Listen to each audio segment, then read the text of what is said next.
What's up, guys? So today, what I'm going to do is talk about how you can improve at almost anything, how you can develop out any skill you desire to masterful levels if you apply yourself. Any profession, any vocation, any discipline, you can get excellent at if you apply one simple idea, and that idea is called practice. Now, I know that this is obvious. We all know what practice is. It's not a foreign concept. However, if more people applied it to their lives, especially in a structured format, which I'm going to talk about now soon, it would radically transform our world, our communities. We would have much more innovators, creators, entrepreneurs, artists that are operating at top levels. However, we live in a world of mediocrity.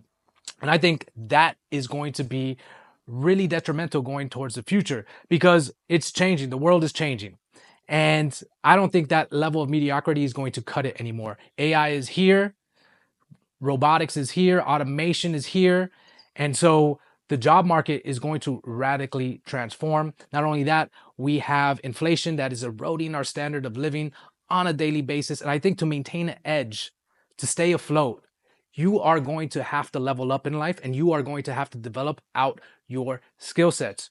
And so I'm reading this book by Anders Ericsson. The book is called Peak. And it breaks down practice into a simple framework that, if you apply to your life, I think will radically transform the way you approach your work, the way you approach building your skill sets. Because when I left the corporate world and went down my path towards entrepreneurship, what happened was I had to learn a whole bunch of skills that I had never developed before, whether it was marketing, sales, public speaking, or any of those skills that go along with becoming an entrepreneur, leadership, time management. I had to learn that on my own. And now looking back, if I would have had this framework, it would have saved me so much time and frustration, because it's similar to like taking a journey out there, going on an adventure, going on a hike. It's a lot easier when you have a map, right? A map of the territory, because then you have reference points. You know where you're at on the process. And so I think that this is what that framework does versus trying to develop a skill set without any roadmap or without any reference points. You're going to be lost wandering. You're going to be lost figuring out whether you're on the right path or not. And that's a lot of time wasted. And so I really like this framework, and it breaks down to basically three things. There's regular practice, which is simply putting in the reps. Then there is purposeful practice, which is approaching developing your skills with certain goals in mind.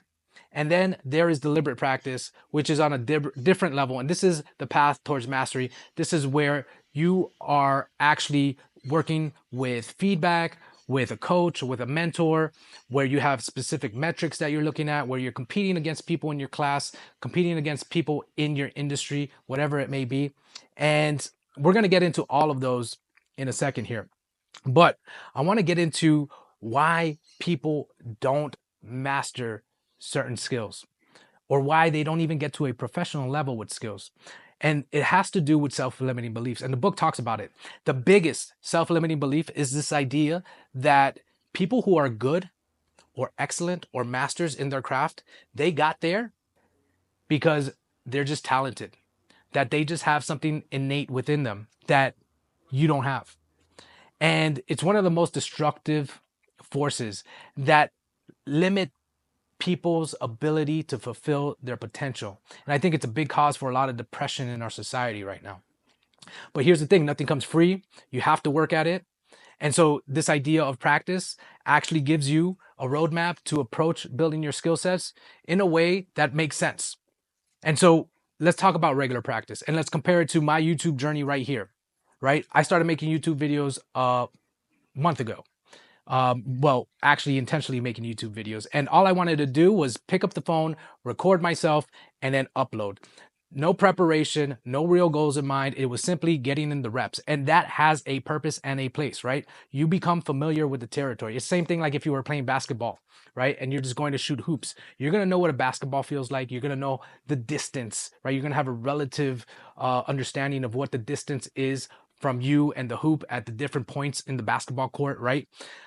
You're also going to become maybe familiar with some techniques and so forth. But There's no real goal, no real intention. You're just out there shooting hoops, and you will improve, right? With YouTube, I did improve, and that is fine. Like that will get you to a point where you're now familiar with the territory. And so regular practice, getting in the reps has a place. However, most people just stop right there, but they leave so much on the table. And so to take it to the next level, what you want to do is get into purposeful practice. And that is where now you have a goal. So for instance, with my YouTube videos, it would be like, okay, now I got familiar with the territory. I want to make a YouTube video where I actually am writing the script and using the teleprompter, for instance. And I did that, right? Purposeful practice is more about now getting outside of your comfort zone and then having some specific goal in mind. So looking at the metrics and determining, hey, this is a goal that I have. I want this video to get 1,000 views, and trying to make videos to a point where you get to that goal. And that has a place too. That is where most professionals lie at.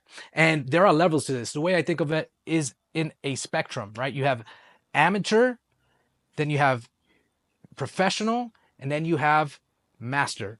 And so where you are on that spectrum is really, or where you want to be on that spectrum is really determined by your goals. What is it that you want to achieve? We only have so much time and energy in the day, and we have to figure out where to allocate them. And that is all based on what we want out of life. So you have to decide where you want to be. And so let's talk about intentional, deliberate practice. And this is where you get to the master levels. And those master levels, it takes purposeful practice to another level, right?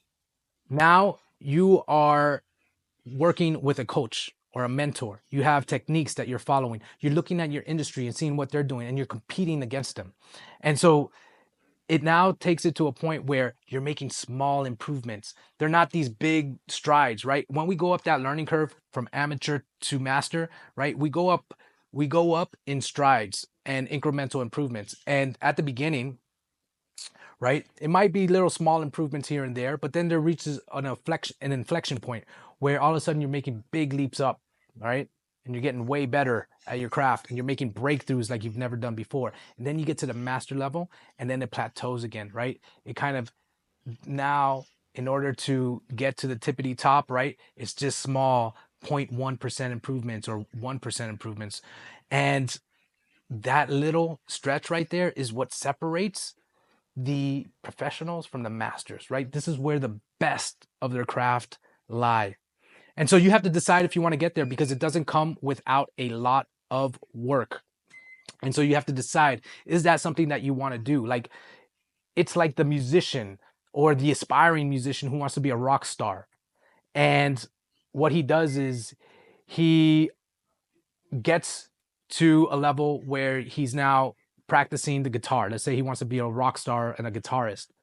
And what he realizes is like, oh, wow, if I want to be the best and be on tour and have fans screaming at me and have all the fame and the fortune, that's going to require a lot of isolation, a lot of hours spent just working and honing in my craft. Because in order to get that, that's what it takes. And so people say, nah, you know what? They recognize that, and that's where they give up.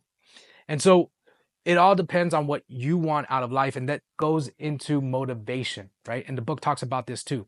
What is your source of motivation? Is it that you want to be the best?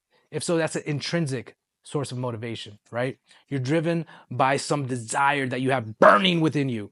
And then there is external motivation, which is, I want to get to a level where I am successful and it buys me a nice car.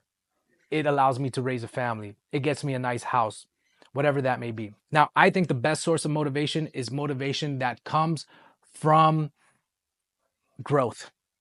That's developing out a growth mindset. And it's internal, right? Where you're looking at yourself and you're being satisfied from the improvements that you're making, whether it be small or large. And if you can train your mind, because we're not automatically wired to think like that. We are wired to think on results. But if you can wire your mind to think, to get reward from progress, I think you tap into something real special. Because now those plateaus, they're not as grueling anymore, right? Because you can look at the evidence that you're doing well, and you can use that to keep on going. And the book talks about some other, sources where you can find motivation. For instance, coach, mentor is a big one, but also having a peer group who are going through the same struggle as you, who are on the same journey as you, who can relate to you, but not only that, but actually cheer you on. That is a big factor. And also, in order to get through those plateaus, the book talks about having intense sprints and focus sessions where you're just dedicated towards your craft, where you've eliminated all the distractions. And that's what really separates the professionals, right? The masters from the professionals. Like if you look at Alex Hormozy, for instance, he locks himself in a room, puts earmuffs on, right? And is in there working for 8 hours. At least, that's what he says he does through his videos, right? And that is how he gets the bulk of his work done, with intense focus and dedication. And that's what it takes to get to the master level. So you have to decide where you want to be at on that curve. But the whole point of this is that we're going to have to move into a day and age where we're building out our skill sets. It's no longer relevant. It's no longer enough to be mediocre. The world is changing, and you're going to have to decide how you approach it. And I think that this framework is going to give you a roadmap for success. So I hope you enjoyed that video. I will see you on the next one. If you want to talk to me, the link is in the description. I help men identify their goals, put a plan together, and go after them. So if that's something you're interested in, schedule a call and we'll have a conversation. If not, I'll see you on the next video. Peace.